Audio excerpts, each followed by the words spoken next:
భూపాలపల్లి జిల్లా కాళేశ్వరంలో దారుణం చోటు చేసుకుంది. మహిళా కానిస్టేబుల్ పై ఎస్ఐ భవానీ సేన్ అత్యాచారం చేశాడు. సర్వీస్ రివాల్వర్తో బెదిరించి 2 సార్లు రేప్ చేశాడు. 20 రోజుల కిందట మళ్ళీ 2 రోజుల కిందట 2 సార్లు రేప్కి ఆ మహిళా కానిస్టేబుల్ గురైనట్టు తెలుస్తోంది. ఎవరికైనా చెబితే అదే చివరి రోజు అంటూ వార్నింగ్ కూడా ఇచ్చాడు.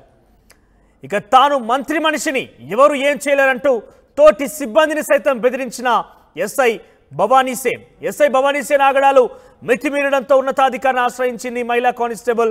పోలీస్ స్టేషన్కి వెళ్లి విచారణ చేపట్టారు ఏఎస్పీ, డిఎస్పీ. ఎస్ఐ అరెస్ట్ చేశారు. సర్వీస్ రివాల్వర్ని స్వాధీనం చేసుకున్నారు. ఇక ఎస్ఐపై అట్రాసిటీ, లైంగిక వేధింపుల కేసు నమోదు చేశారు. ఇక ఆయన్ని ఎస్పీ ఆఫీస్కు తరలించారు పోలీసు ఉన్నతాధికారులు. భూపాలపల్లి జిల్లాలోని కాటారం సబ్ డివిజన్కి సంబంధించినటువంటి ఒక పోలీస్ స్టేషన్లో ఎస్ఐగా విధులు నిర్వర్తిస్తున్న భవానీ సేన్ ఆగడాలు అంతా ఇంతా కాదు. ఏకంగా మన్మథ పోలీస్గా పేరొందాడంటే ఏ స్థాయిలో ఆయన చేసి అర్థం చేసుకోవాలి. కింది స్థాయి పోలీస్ కానిస్టేబుల్ని, మహిళా కానిస్టేబుల్ని నయవంచన గురి చేసి పోలీస్ రివాల్వర్తో బెదిరించి ఎవరికైనా చెప్పానంటే ఇదే చివరి రోజు అంటూ కూడా తనని బెదిరించి తనపై లైంగికంగా దాడి చేసే ప్రయత్నం చేశాడు.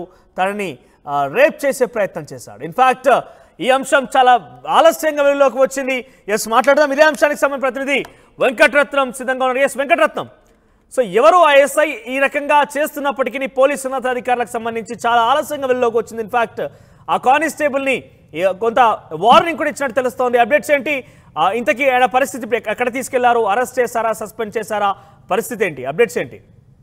ప్రస్తుతానికి అతన్ని ఇక్కడ కాళేశ్వరం పోలీస్ స్టేషన్ నుండి భూపాలపల్లి ఎస్పీ ఆఫీస్ కి తరలించారు. దీనికి సంబంధించి ఉన్నతాధికారులకు ఫిర్యాదు అందినటువంటి నేపథ్యంలో ఇతని మీద ఇదివరకు కూడా గతంలో కేసులు ఉన్నటువంటి నేపథ్యంలో వెంటనే స్పందించినటువంటి పోలీసు ఉన్నతాధికారులు ఇతన్ని అలాగే ఆ మహిళా కానిస్టేబుల్ ని ఎంక్వైరీ నిమిత్తం కూడా ఇక్కడికి భూపాలపల్లి ఎస్పీ ఆఫీస్ కు తరలించి విచారణ చేస్తున్నారు. దీనికి సంబంధించిన ఒక్కసారి వివరాలు పరిశీలిస్తే ఒక్కసారి కాదు, 2 సార్లు కాదు, ఇప్పటికీ గతంలో ఆసిఫాబాద్ రెబ్బన పోలీస్ స్టేషన్ లో కూడా ఇతను విధులు నిర్వర్తించాడు. ఆ సమయంలో కూడా మహిళా కానిస్టేబుల్పై లైంగికంగా వేధించడాన్ని తీవ్రంగా పరిగణించినటువంటి పోలీసులు అక్కడి నుంచి పోలీసు ఉన్నతాధికారులు అక్కడి నుంచి తనని ట్రాన్స్ఫర్ చేసి ఇక్కడ భూపాలపల్లి జిల్లాలోని కాటారం డివిజన్ పరిధిలోని కాళేశ్వరం పోలీస్ స్టేషన్ లో ఎస్ఐగా ఇక్కడికి పంపించారు. అయినప్పటికీ కూడా తను తీరు మార్చుకోలేకపోవడము, అలాగే మహిళా ఎస్ఐలు ఎవరు కనపడినా కానీ తన కామవాంఛలు తీర్చుకోవడానికి తను ప్రయత్నం చేస్తూనే ఉన్నాడు. ఇప్పటి వరకు చాలా మంది కంప్లైంట్ ఇచ్చినప్పటికీ కూడా కంప్లైంట్ తీసుకున్నటువంటి వాళ్ళు మందలించి వదిలిపెడుతున్నారు తప్ప చర్యలకు ఉపక్రమించలేదన్నటువంటి ఒక ధైర్యంతో తను ఇంకా అరాచకాలకు పాల్పడుతున్నటువంటి పరిస్థితి. చివరికి మొన్న అంటే కాళేశ్వరం పరిధిలో ఉన్నటువంటి ఆ పోలీస్ స్టేషన్ లో మహిళా కానిస్టేబుల్ కి కూడా తను ఉన్నతాధికారి కాబట్టి కానిస్టేబుల్ కు ఫోన్ చేసి తన కాలు విరిగింది, ఇంటి దగ్గర ఉన్నాను, కొద్దిగా అర్జెంట్ గా రమ్మని చెప్పేసరికి ఉన్నతాధికారి ఆపదలో ఉన్నాడని గ్రహించినటువంటి ఆ మహిళా కానిస్టేబుల్ వెంటనే హుటాహుటిన ఇంటికి వెళ్లేసరికి వెంటనే డోర్ బిగించి తను రివాల్వర్ తో బెదిరించి అత్యాచారానికి పాల్పడినట్టుగా తెలుస్తుంది. అప్పటి వరకు కూడా తను ఎవరికి చెప్పుకోవాలో తెలియక తన మనసులోనే కుమిలిపోతున్నటువంటి స్థితిలోనే మళ్ళా 2 రోజుల క్రితం కూడా తన ఇంటికి రాత్రిపూట చేరుకొని మళ్ళీ అదే అత్యాచారానికి పాల్పడ్డట్టు తెలుస్తుంది. ఇప్పటి వరకు ఈ సంఘటనలు ఎవరికి చెప్పినా గానీ తాను ఎట్టి పరిస్థితుల్లో బయటకి పొక్కినా గానీ తను అంతం చేస్తానన్నటువంటి ఒక బెదిరింపులు అలాగే రివాల్వర్తో బెదిరించి అత్యాచారం చేసినటువంటి ఘటన కూడా తీవ్రంగా కలిచివేస్తుంది.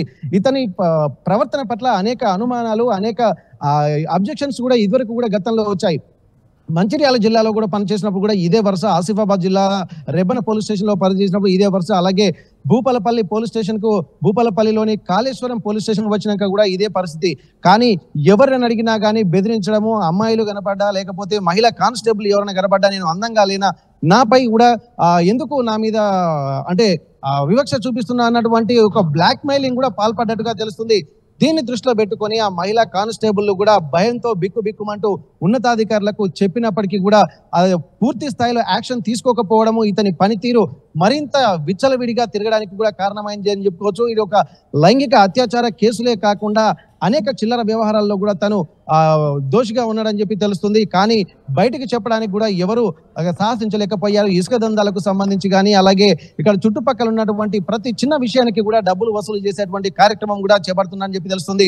100 రూపాయల నుండి మొదలుకుంటే 1 లక్షల రూపాయల వరకు కక్కుర్తి పడేటువంటి ఒక స్థాయికి దిగజారనటువంటి ఒక ఆరోపణలు కూడా వెలుగు చూశాయి. కానీ కంప్లైంట్ ఇవ్వడానికి కూడా నిరాకరించారు. అంటే ఇప్పుడు కంప్లైంట్ ఇవ్వడానికి కారణం కూడా ఏంటంటే ఇది రిపీట్ అవుతుంది. ఎందుకంటే ఒక్కసారి కాదు, 2 సార్లు కాదు, మళ్ళీ ఇలా అంటే తాను పోలీస్ స్టేషన్ లోనే ఉన్నప్పటికీ కూడా ఒక కానిస్టేబుల్ అయినప్పటికీ కూడా తనకే ఇలాంటి పరిస్థితి ఉంటే ఇంకా బయట ఎలా ఉంటుందన్నటువంటి ఒక ఆందోళనతో ఉన్నతాధికారులకు ఫిర్యాదు చేయడం జరిగింది. ఇప్పటి వరకు అధికారులు కూడా స్పందించారు. దీన్ని తీవ్రంగా పరిగణించినటువంటి ఉన్నతాధికారులు మళ్ళీ ఉపేక్షిస్తే లాభం లేదనుకొని ఇక్కడ అంటే ఏఎస్పీ అలాగే డిఎస్పీ కూడా ఇద్దరు అక్కడికి వెళ్లి కాళేశ్వరం పోలీస్ స్టేషన్ కి వెళ్లి ముందుగా అతన్ని దగ్గర నుండి తన రివాల్వర్ ను తీసుకున్నారు. ఆ రివాల్వర్ తీసుకుని ముందు అతన్ని పోలీసుల సమక్షం నుండి అక్కడి నుంచి భూపాలపల్లి ఎస్పీ పోలీస్ స్టేషన్ కు తరలించారు. దీని కింద ఎస్సీ ఎస్టీ అట్రాసిటీ కేసు అలాగే లైంగిక వేధింపులు అలాగే దీంతో పాటు ఆయుధ చట్టం కింద కూడా కేసులు నమోదు చేసి ప్రస్తుతానికైతే ఎంక్వైరీ చేస్తున్నారు. భూపాలపల్లి ఎస్పీ ఆఫీస్ లో తను ప్రస్తుతానికి ఉన్నాడు.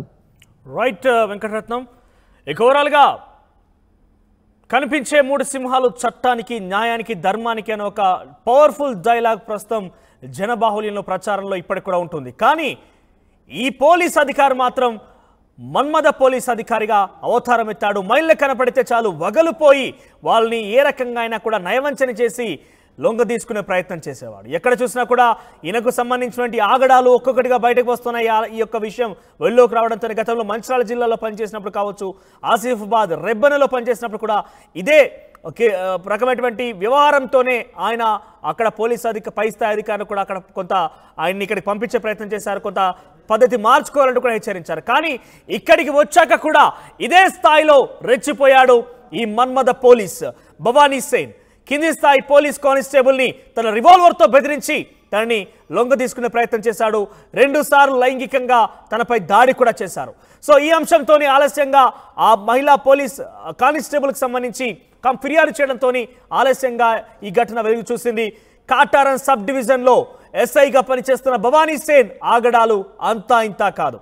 ఏకంగా డబ్బుల కోసం టార్గెట్లు విధించడం, అమ్మాయిలు కనబడితే చాలు వగలపోయి ఏ రకంగా వాళ్ళ వంచన గురి చేయాలని ఒక ఆలోచనతోని దుర్బురితోని ఎస్ఐ వ్యవహరించాడు అనేది చాలా స్పష్టంగా ఒక్కొక్కటిగా ఆలస్యంగా వెలుగులోకి వస్తున్నాయి. సో కానిస్టేబుల్ కింది స్థాయి కానిస్టేబుల్ పై రివాల్వర్తో బెదిరించి లైంగికంగా దాడి చేస్తానని లోపరుచుకున్నాడు. 2 సార్లు తన మీద లైంగికంగా దాడి చేసినట్టుగా మనం చూడాలి. ఈ యొక్క కానిస్టేబుల్ మహిళా కానిస్టేబుల్ ఫిర్యాదుతోని అక్కడ భూపాలపల్లి జిల్లాలోని ఎస్పీ, ఏఎస్పీ, డిఎస్పీ ముగ్గురు కూడా రియాక్ట్ అయ్యారు.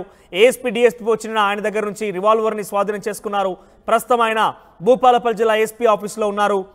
సో ఇటువంటి ఒక నయవంచకుడు, ఇటువంటి ఒక దుర్బుద్ధి కలిగినటువంటి పోలీస్ అధికారుల వల్ల యావత్ పోలీస్ వ్యవస్థ మీద నమ్మకం లేకుండా పోయే అవకాశం ఉంది. ఇటువంటి పోలీస్ కంచే చేను వేసిందన్న చదంగా న్యాయం చేయమని చెప్పి వెళ్ళినప్పటికీ ఆయన న్యాయం చేయాల్సిన స్థితిలో లేకుండా తానే తిరిగి తన కింది స్థాయి వాళ్ళ మీద ఈ రకంగా దురుసుగా ప్రవర్తించడం అనేది సర్వత్రా చర్చనీయాంశమవుతోంది.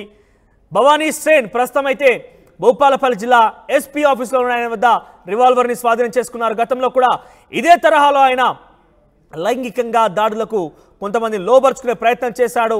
ఆయన లైంగికంగా కూడా దాడి చేశాడని ఒక విషయం కూడా వెలుగులోకి వస్తోంది. సో పోలీస్ అంటే ఈయన కొంత గౌరవం మర్యాదలు కూడా పోగొట్టే రకంగా ఇటువంటి చిల్లర వేషాలు వేస్తున్నారని కూడా ప్రజల్లో ఒక ఆలోచన కలిగే అవకాశం కూడా ఉంటుంది. టార్గెట్లు సైతం పెట్టి వ్యాపారులను ఇబ్బందులకు గురి చేయడం కావచ్చు, వ్యాపారాన్ని బెదిరింపులకు గురి చేసి డబ్బు కూడా కాజేసేవాడనే ఒక ఆరోపణ కూడా ఉంది. కింది స్థాయి మహిళా కానిస్టేబుల్ కొంత లోతుల్లో కనుక వెళ్తే కనుక ఆ మహిళా కానిస్టేబుల్కి గతంలో తన కుటుంబంలో జరిగినటువంటి కొన్ని ఘటనల కారణంగా తను ఈ విషయాన్ని ఎక్కడ కూడా బయటకు చెప్పలేకపోయింది.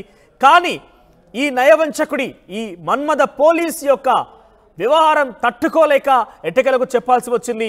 దీంతో ఈ మన్మథ పోలీస్ భవానీ సేన్ విషయం వెలుగులోకి వచ్చింది.